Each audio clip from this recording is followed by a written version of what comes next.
बंधुओं, हम शंका समाधान के लिए इस सत्र के लिए प्रार्थना करें। उसके पहले महाराज श्री के पावन सी चरणों में प्रार्थना करेंगे मंगल आशीष प्रदान करने के लिए। तो दोनों हाथों को जोड़िएगा, आपके लिए भी मंगल आशीर्वाद मिले और आपके माध्यम से देश और दुनिया में अपने घर पर बैठकर के इस कार्यक्रम को देख रहे सभी सुधी श्रावकों के लिए भी मंगल आशीष की छांव प्राप्त हो। हे महाराज श्री, नमोस्तु नमोस्तु नमोस्तु, इच्छामि इच्छामि इच्छामि। इसी के साथ हम पूज्यवर मुनि श्री संधान सागर जी महाराज जी के पावन श्री चरणों में शंका समाधान के सत्र को आगे बढ़ाने के लिए प्रार्थना करते हैं। हे महाराज श्री, नमोस्तु नमोस्तु नमोस्तु। आज का यह शंका समाधान का सत्र इस पावन धरा पर अपन प्रारंभ करें।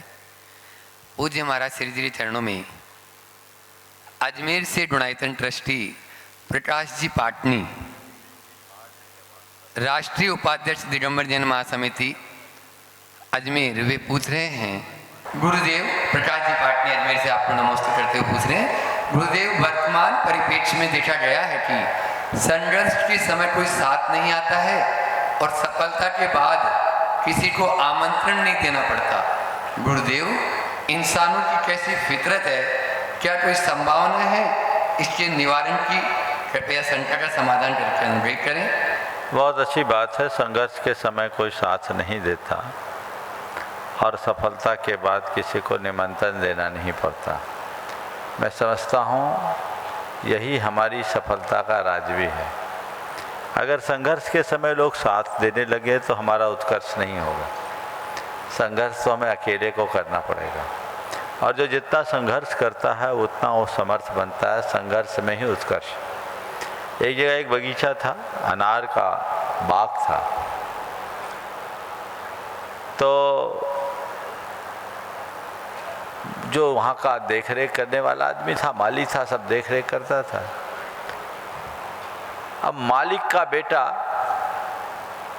हार्वर्ड से पढ़कर आया, तो बाग में आया, बाग को देखा और उसने माली को निर्देश देते हुए कहा, ये पौधे इनको थोड़ा थोड़ा बांस का टेका लगा दो, लकड़ियों का टेका लगा दो। माली कुछ नहीं बोला, मुस्कुरा दिया। बोले तो मुस्कुराए क्यों? बोले कुछ नहीं, हम बांस का टेका, आपने टेका लगाने बोला, हम टेका लगा दें। बोला हाँ लगा दो, नहीं तो उखड़ जाएंगे, नहीं तो पेड़ उखड़ जाएंगे। तो माली ने जो जवाब दिया वो ध्यान देने हो। बोला मालिक, टेका न लगाने से 2-4 पेड़ उखड़ेंगे और टेका लगा दे तो सब पेड़ उखड़ जाएंगे। टेका न लगाने से 2-4 पेड़ उखड़ेंगे और टेका लगा दे तो सब पेड़ उखड़ जाएंगे। वो आश्चर्यचकित हो गया, आखिर ये क्या मामला है? बोला देखो, अगर पेड़ को हम टेका लगाएंगे तो पेड़ मौसम से जूझने की सामर्थ्य खो देगा और पेड़ जब खुला रहेगा तो हवा, पानी, आंधी, तूफान से खुद जूझेगा और आगे बढ़ेगा। इसलिए हम तो आपसे यही रिक्वेस्ट करेंगे कि पेड़ों को अपनी प्रकृति में जीने दो, उन्हें संघर्ष करने दो, उसी में उत्कर्ष है। जीवन का बहुत बड़ा मंत्र है। उस अनपढ़ माली ने हार्वर्ड रिटर्न को दे दिया। ये बात हमें अपने अंदर गहराई से बिठा लेना चाहिए कि बिना संघर्ष के जीवन का उत्कर्ष नहीं है। इसलिए संघर्ष में कोई साथ नहीं देता, ये बात की बात है। संघर्ष में साथ नहीं लेना ये असल बात है। संघर्ष अकेला करना है और सफलता को सबको बांटना है। पेड़ जब जमीन में बीज बोया जाता है तो बीज एकाकी संघर्ष करता है, मिट्टी फोड़कर उसे बाहर निकलना पड़ता है और फिर मौसम और हवा से, पानी से, बरसात से जूझता हुआ वो खड़ा होता है, अकेले ही खड़ा होता है।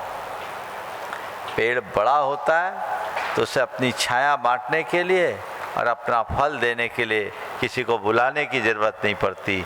सब आते हैं, उसकी छाया और फल से अपने आप को लाभान्वित करते हैं। हम उसी तरह अपना जीवन आगे बढ़ाएं।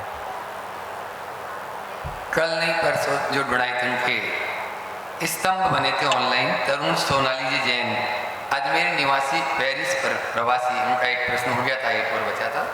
बच्चों को देव दर्शन का महत्व कैसे समझाएं और बच्चों के लिए देव दर्शन की विधि भाव, नवकार मंत्र, स्तुति इत्यादि के माध्यम से क्या होनी चाहिए?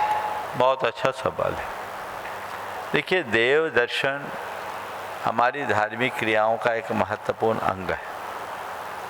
प्रायः सबको ये कहा जाता है मंदिर जाना चाहिए, मंदिर जाया करो, और हमारे ज़माने में तो ये कहा जाता था खाना तब मिलेगा जब तू मंदिर जाएगा।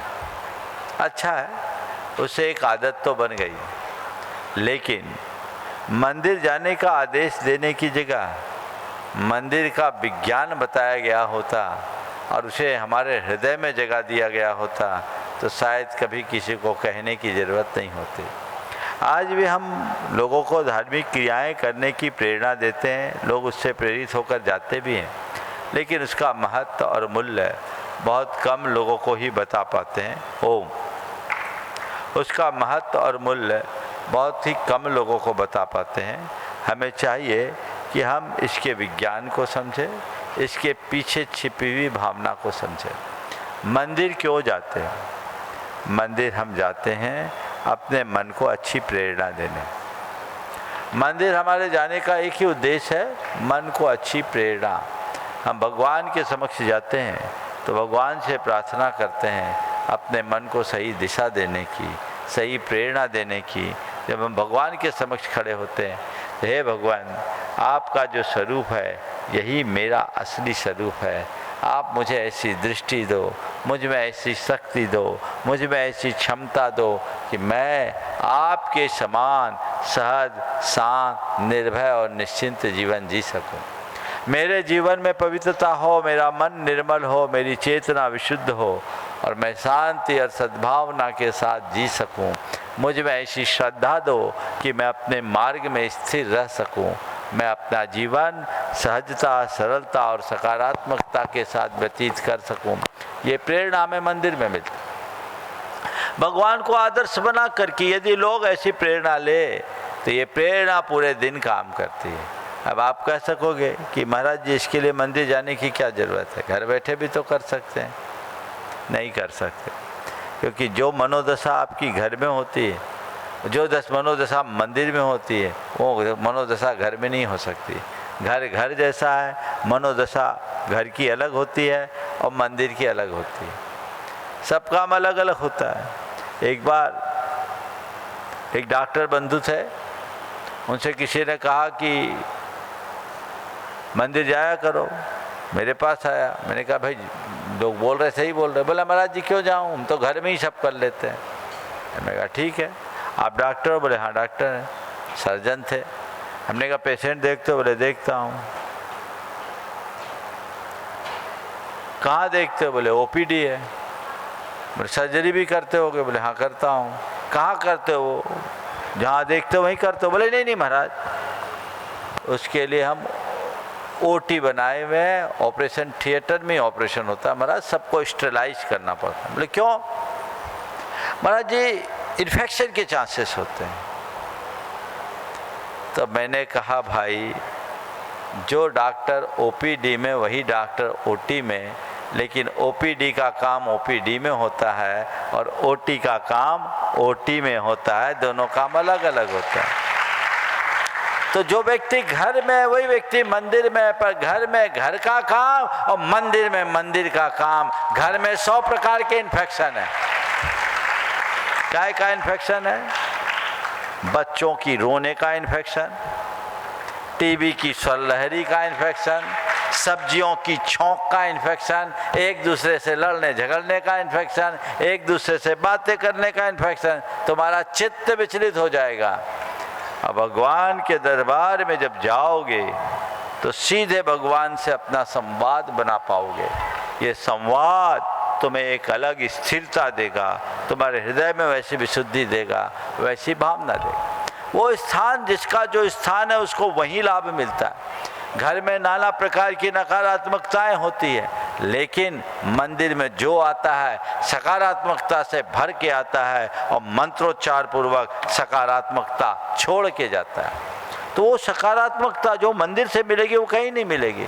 इसलिए मंदिर की उपयोगिता है मंदिर का काम मंदिर में रखना चाहिए। एक बार एक युवक, उससे मंदिर के लिए बोला गया तो उसने कहा महाराज भगवान तो सब जगह, मंदिर जाने की क्या ज़रूरत, भगवान तो सब जगह है, मंदिर जाने की क्या ज़रूरत। हमने कहा बिल्कुल ठीक कह रहे हो, हवा भी सब जगह है ना। बोला है। मैंने पूछा, उसने कहा भगवान सब जगह, मंदिर जाने की क्या ज़रूरत। मैंने कहा हवा भी सब जगह, बच्चों ध्यान से सुनो, हवा भी सब जगह है। उसने कहा है। तो हमने कहा ये बताओ, अपनी गाड़ी की टायर में हवा भरनी होती है तो क्या करते हो, कहीं से भी हवा लेकर के भर लेते हो। गाड़ी की टायर में हवा भरनी होती है तो क्या करते हो, कहीं से भी हवा लेकर भर लेते हो। बोले नहीं महाराज, उसके लिए फिलिंग स्टेशन जाना पड़ता है, उसके लिए फिलिंग स्टेशन जाना पड़ता है। हमने क्यों, जब सब जगह हवा है तो अलग से फिलिंग स्टेशन जाने की क्या ज़रूरत। तो उसने कहा महाराज जी, टायर में हवा भरने के लिए उतना प्रेशर चाहिए, वो प्रेशर केवल फिलिंग स्टेशन में ही मिलता है। तो मैंने कहा भले भगवान सब जगह हो, पर अपने मन को हवा भरने के लिए मंदिर जाना चाहिए, क्योंकि प्रेशर वहीं होता है। इसलिए बात अंदर बैठाओ, मंदिर का काम केवल मंदिर में ही होगा, बाहर नहीं होगा। बच्चों के मानस में ये बातें बिठाएं, उन्हें हम धार्मिक दृष्टि से समझाएं, उन्हें भावनात्मक दृष्टि से समझाएं, उन्हें मनोवैज्ञानिक दृष्टि से समझाएं, उन्हें वैज्ञानिक दृष्टि से समझाएं। थोड़ा लंबा हो जाएगा, लेकिन आज मैं इस विषय को ले लेता हूँ क्योंकि ये सवाल बहुत मौलिक सवाल है और अधिकतर बच्चे इस तरह के सवाल करते हैं और आप लोग उसका मुंह बंद करते, उसको समाधान नहीं देते। बच्चों को समाधान देना चाहिए, उनका मुंह बंद नहीं करना चाहिए। आप धार्मिक महत्व मंदिर जाने का हम सबको पता है कि मंदिर जाने से हमारे पाप नष्ट होते हैं, हमारे लिए सम्यक दर्शन की प्राप्ति होती है। जिन बिंब के दर्शन से सम्यक दर्शन होता है, हमारे निधत्ति निकाचित कर्म कलाप नष्ट होते हैं। ये धार्मिक बात, मनोवैज्ञानिक महत्व है। जब हम मंदिर जाते हैं तो मंदिर जाने से हमारी भाव दशा में बड़ा परिवर्तन आता है। एक मनोवैज्ञानिक भाव जगता है कि हमारे जीवन का कोई उच्च आदर्श है, उनके चरणों में हम अपने आप को समर्पित करते हैं तो हमारे हृदय में श्रद्धा और विनम्रता का भाव उद्घाटित होता है। यह मनोवैज्ञानिक असर। जब हम मंदिर जाते हैं तो हमारे अंदर की भावनाएं बदल जाती है, हमारे अंदर का अहंकार दूर होता है, हमारे मन में अहोभाव आता है, हृदय में विशुद्धि बदलती है, हमारी भावधारा में परिवर्तन आ जाता है। ये भावनात्मक प्रभाव है।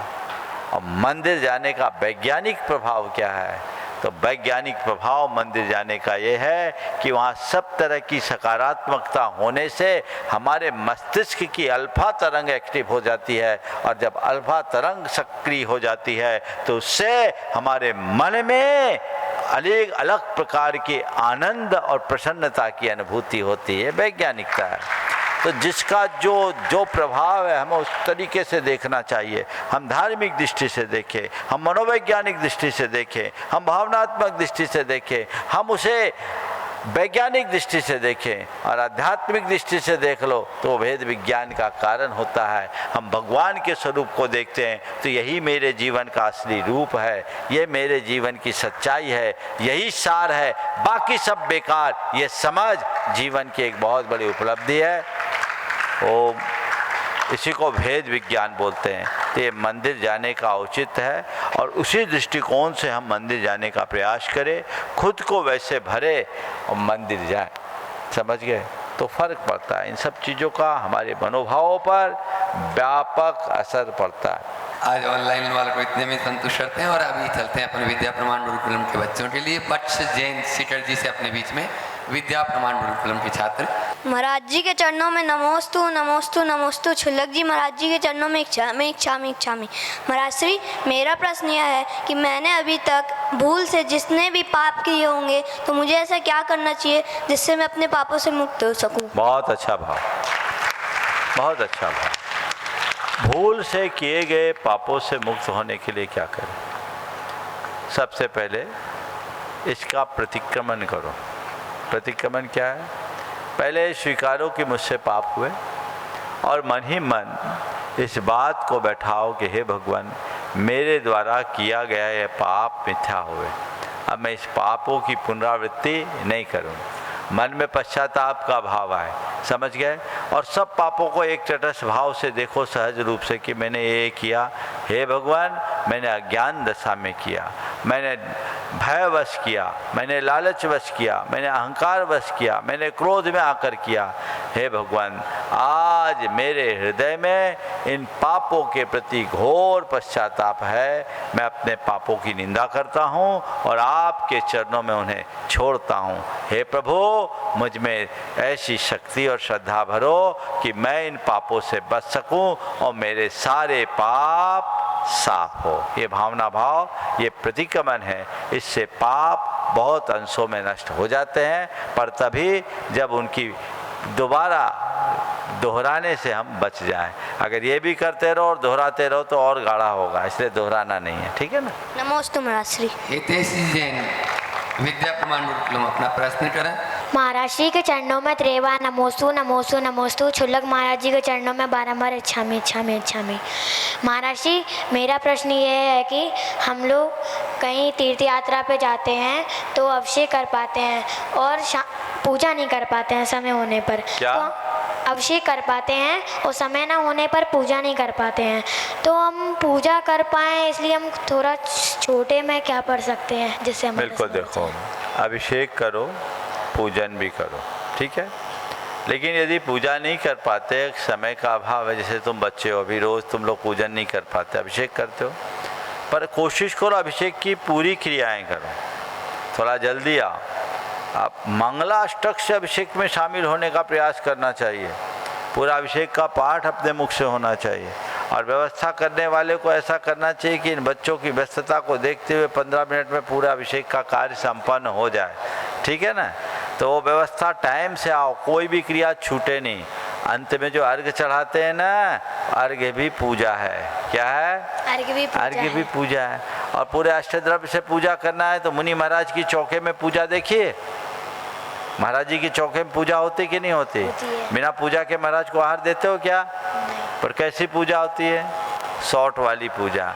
तो जिनको अगर समय का अभाव हो वे चौके वाली पूजा करके अपना काम चला सकते हैं, लेकिन ये रोज रोज नहीं। तो महाराज ने तो अच्छा शॉर्ट बता दिया, शॉर्ट की पूजा करोगे तो पुण्य भी शॉर्ट में होगा, इसलिए बृहद पूजा करनी चाहिए, ठीक है।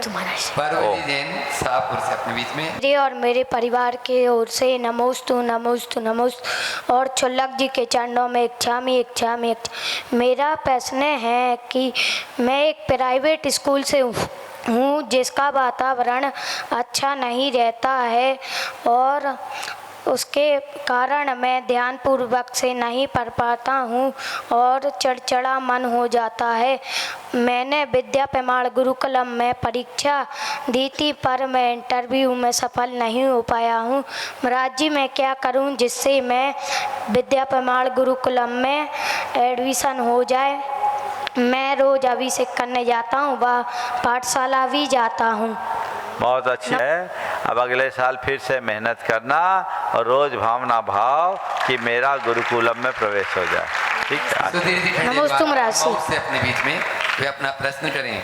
महाराज जी के चरणों में नमोस्तु नमोस्तु नमोस्तु। मेरा प्रश्न है महाराज जी कि जो ज्ञान हम प्राप्त करते हैं या आपसे हमें जो ज्ञान मिलता है वह ज्ञान कौन ग्रहण करता है? हमारा दिमाग, हमारा मन अथवा हमारी आत्मा?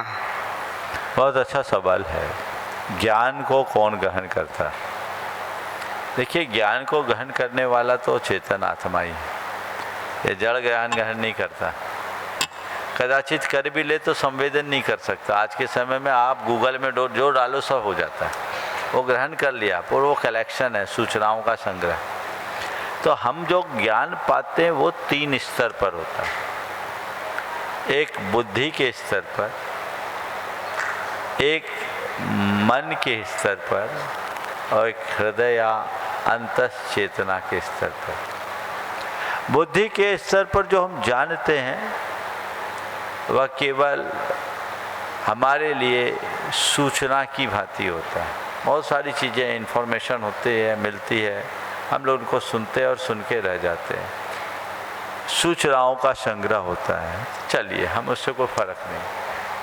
मन के स्तर पर जो हम सुनते हैं, वो सुनी बातों में कुछ विचार करते हैं, उसमें तर्कना लगती है, उसकी उपयोगिता अनुपयोगिता पर विचार करके हम ये मानते हैं कि ये बात अच्छी है। लेकिन जब हृदय या चेतना के स्तर पर जो ज्ञान होता है, वो हमारे पूरे जीवन का रूपांतरण कर देती है। वो सीधे आत्मा में लगती है कि नहीं, अब मुझे यही करना है। ये अंतर ज्ञान है। क्या है? अंतर ज्ञान।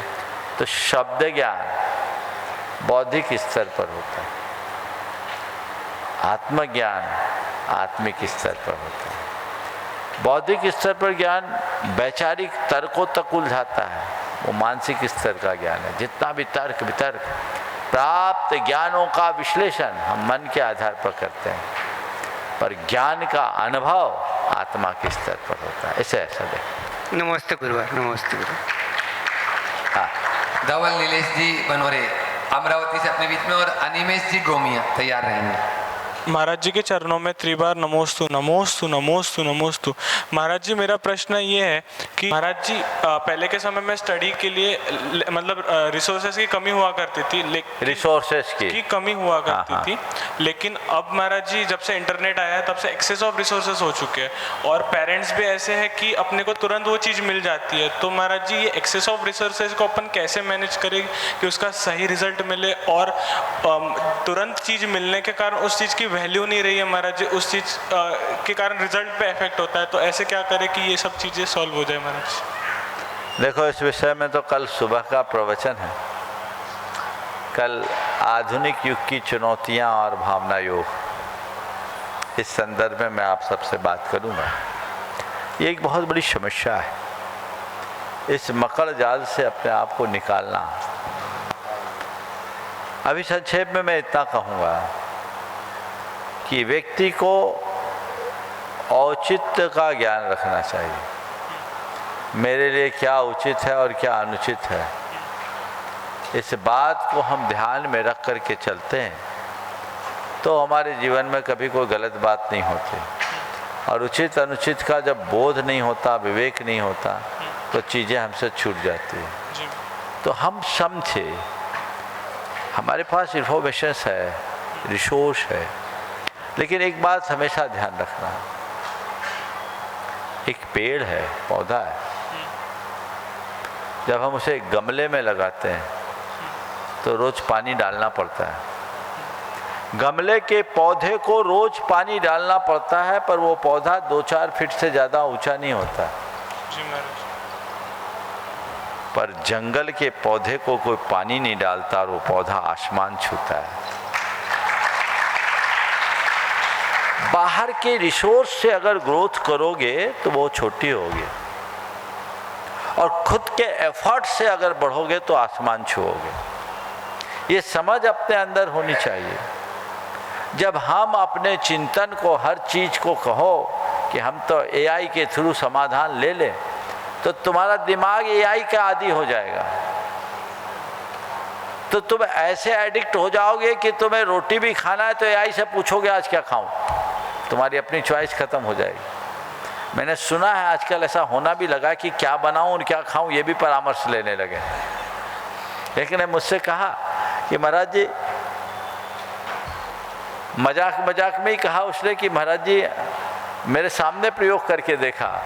बोला आज मेरा थोड़ा सा सिर भारी पड़ रहा है और पेट भी ठीक ठाक नहीं लग रहा है, तुम बताओ आज मैं क्या खाऊं।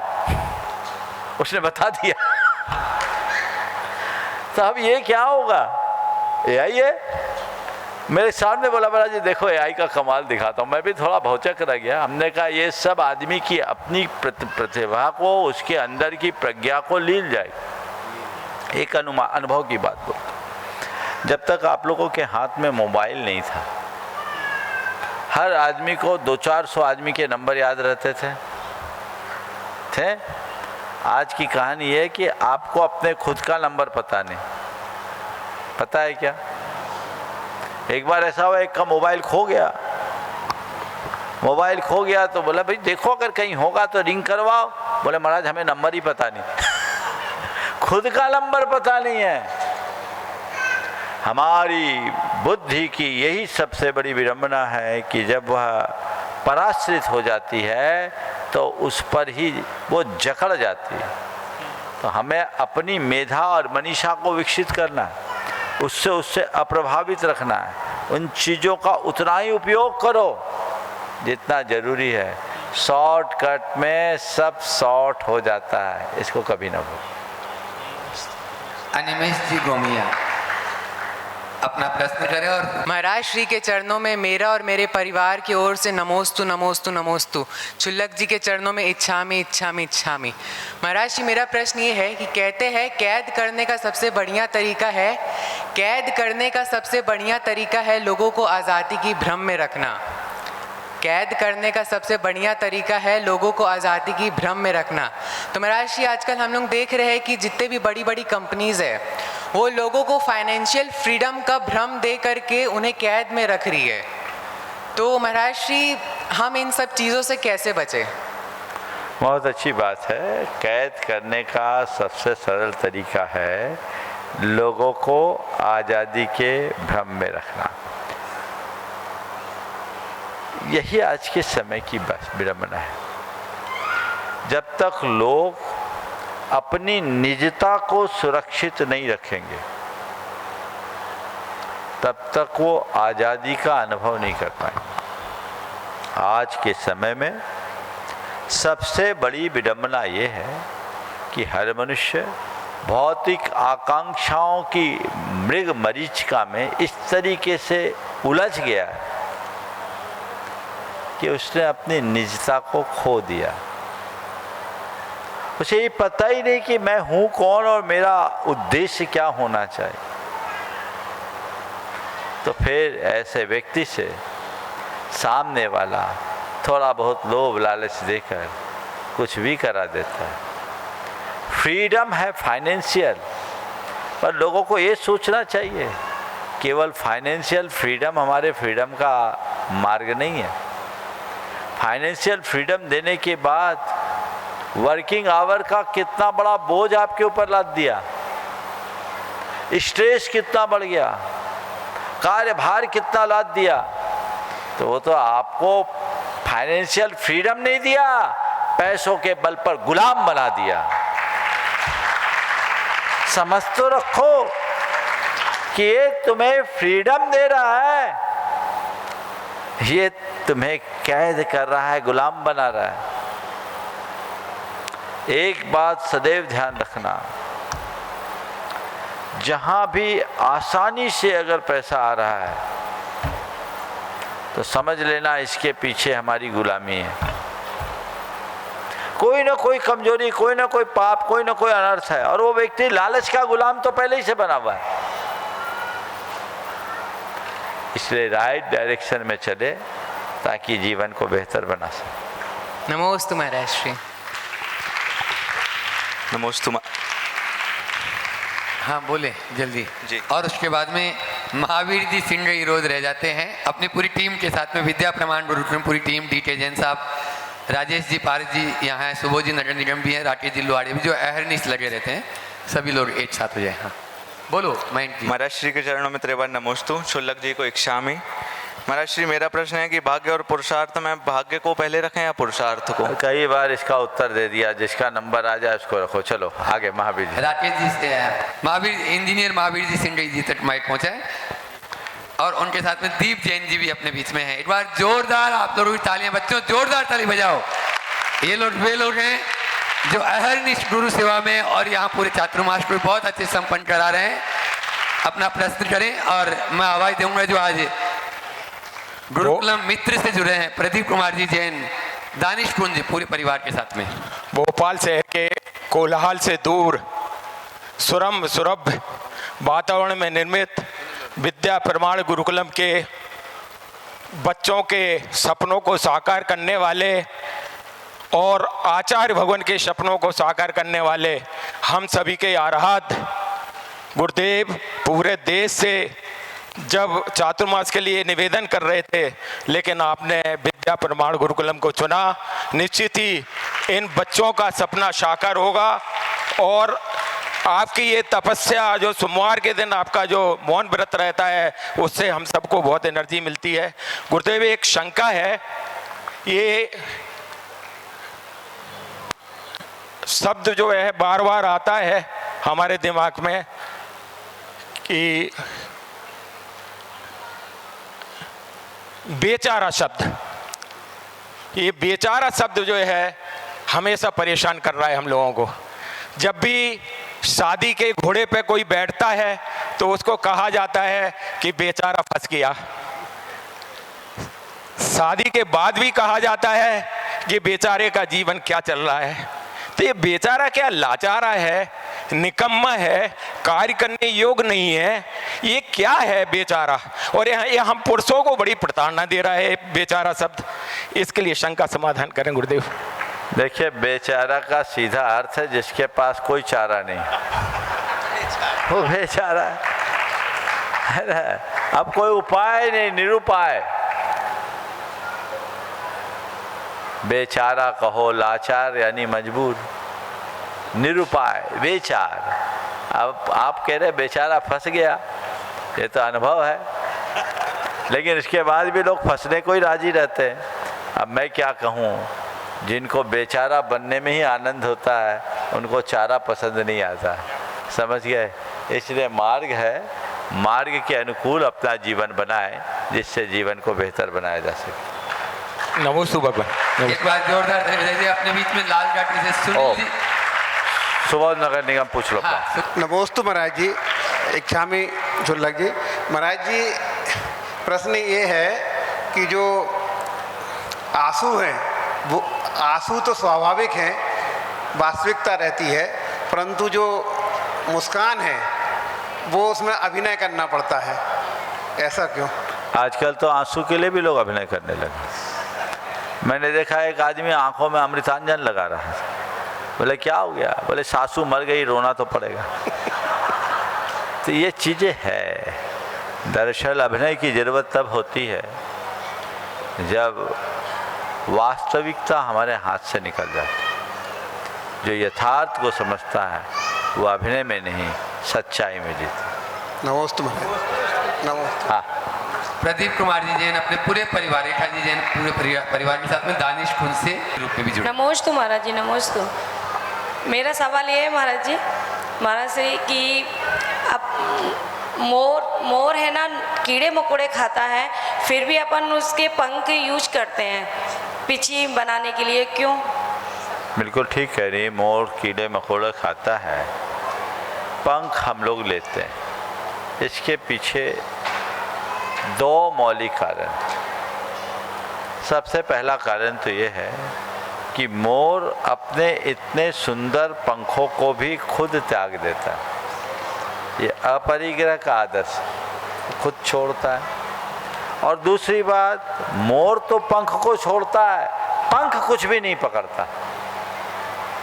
मोर ने छोड़ा, पर मोर का पंख ऐसा है, न पसीना को ग्रहण करेगा, न धूल को ग्रहण करेगा, न पानी को ग्रहण करेगा, किसी को पकड़ता नहीं।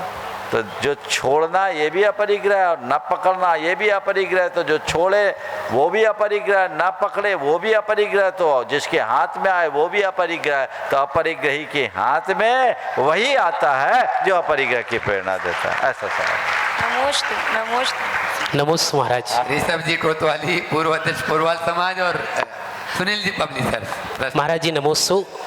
आपके दर्शन करते हैं तो यथार्थ लगता है, और आप जो भी कहते हैं वो सारा सही होता है, और कहते जो हैं वो सही होता है। महाराज सुबह प्रवचन में आपने कहा मान और अपमान दोनों एक समान, मान और अपमान दोनों एक समान, जिसके लिए वर्तमान में वो भगवान के समान। मेरा प्रश्न ये है महाराज, अभिमान किस में है?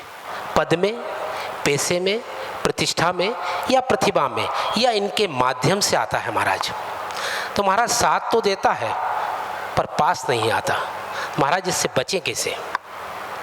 देखिए, आपने पूछा अभिमान किस में? पद में, पैसे में, प्रतिष्ठा में, और प्रतिभा में, और या प्रतिभा में। मैं कहता हूँ न पद में अभिमान है, न पैसे में, न प्रतिष्ठा में, न प्रतिभा में। अगर देखा जाए तो भगवान का पद कितना बड़ा है, भगवान की प्रतिष्ठा कितनी ऊंची है, भगवान की प्रतिभा कितनी प्रगाढ़ विशाल है। और भगवान के चरणों में 3 लोक के इंद्र आकर नतमस्तक होते हैं, तो उनके वैभव के आगे भी सबका वैभव फीका है। पर क्या भगवान के हृदय में अहंकार है? नहीं। अहंकार का संबंध पद, पैसा, प्रतिष्ठा या प्रतिभा से नहीं। अहंकार का संबंध पद, पैसा, प्रतिष्ठा या प्रतिभा को अपनी मानने से है। ये हमारे अंदर की मान्यता है जो अज्ञान है। मैं कौन हूं इसे जान लो, अहंकार खत्म हो जाएगा। मैं कुछ हूं, ये अहंकार है, से कुछ नहीं होने की यात्रा में आ जाओ। मैं कुछ हूं, ये अहंकार है, और कुछ नहीं, बस हूं, ये हमारे जीवन का अध्यात्म है। तो मैं कुछ हूं से कुछ नहीं की यात्रा होनी चाहिए। काश हम इन चीज को समझे, जीवन की दिशा बदलेगी। गुरुदेव के चरणों में मेरी ओर से मेरे परिवार प्रश्न करें, और उसके बाद में अपने बीच में अतुल जी जैन IAS यहाँ पे। गुरुदेव के चरणों में मेरी ओर से, मेरे परिवार की ओर से त्रिबार नमोस्तु नमोस्तु नमोस्तु। क्षुल्लक जी के चरणों में इच्छामी इच्छामी इच्छामी। महाराज जी, मेरा प्रश्न है, सुख दुख अनुकूलता प्रतिकूलता में समान दृष्टि कैसे लाएं? सुख दुख अनुकूलता प्रतिकूलता में समान दृष्टि कैसे लाएं? अपने आत्मा के स्वरूप को समझ लो, समदृष्टि अपने आप आएगी। जब तक आत्मदृष्टि आध्यात्म दृष्टि विकसित नहीं होती, तब तक ये समता नहीं आ सकती। नमोस्तु महाराज। अतुल जी जैन IFS अपना प्रश्न कर रहे हैं, और उसके बाद दिलीप जी जैन टीकमगढ़ से अपने बीच में तैयार रहेंगे। गुरुवर को त्रिबार नमोस्तु नमोस्तु नमोस्तु। क्षुल्लक जी को इच्छामी इच्छामी इच्छामी। गुरुवर, मेरे 2 छोटे छोटे से प्रश्न हैं। एक पूछ लो तो अच्छा रहेगा। हाँ गुरुवर, पहला प्रश्न ये गुरुवर कि आपकी जो पुस्तिका थी उसका अध्ययन किया था जैन तत्व दर्शन के, जैन धर्म दर्शन में। तो गुरुवर, इसमें यह था कि पार्श्वनाथ भगवान जी का जो काल था वो महावीर स्वामी जी के जस्ट 250 ईयर्स पहले का था। तो गुरुवर, मेरे मन में ये जिज्ञासा आई, इसका समाधान करें कि 250 वर्षों में, वो भी चतुर्थ काल में, पंचम काल तो था नहीं गुरुवर, 250 साल में जब एक तीर्थंकर का पार्श्वनाथ भगवान जी का उदय हुआ और उनका समुसरण हुआ और उनके गौतम गणधर भी हुए, तो मात्र 3 पीढ़ियों बाद ऐसी क्या स्थिति हो गई कि इतना, मतलब जो उसमें बताया गया है कि मात्र 3 पीढ़ियों बाद भी एक तीर्थंकर के और उनके गौतम गणधर के बाद में ऐसी परिस्थितियां हो गई कि नरबली हो गई, निकृष्ट शासन हो गया और दूसरे तीर्थंकर का उदय हुआ। ऐसा क्यों? बहुत ही चिंतनपूर्ण सवाल है, और आज पहली बार किसी ने इस दृष्टि से देखा है। निश्चित है ये बात थोड़ी सी मन को अतार्किक जैसी लगती है, लेकिन बंधुओं, कई बार ऐसा होता है कि अनायास ऐसे संयोग बदल जाते हैं। पार्श्वनाथ भगवान का शासन बहुत प्रभावी था, उनने उसे फैलाया, लेकिन उस समय की जनता का जितना पुण्य था उतना ही न चलेगा। धीरे धीरे चीज़ें बदली, देश काल की स्थिति बदली, संयोग वैसे बन गए।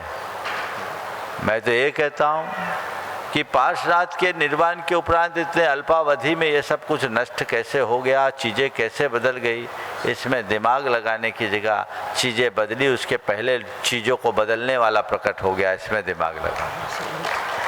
आश्चर्य इसका नहीं है कि इतनी जल्दी महावीर भगवान क्यों आ गए। आश्चर्य तो हम तब करते हैं कि चौथा काल खत्म होने के पहले ही तीर्थ का लोक हो गया। महावीर भगवान आए ना, 24वें तीर्थंकर को भी तो आना था। जी जी गुरु। 23 की परिपाटी तो होनी नहीं थी।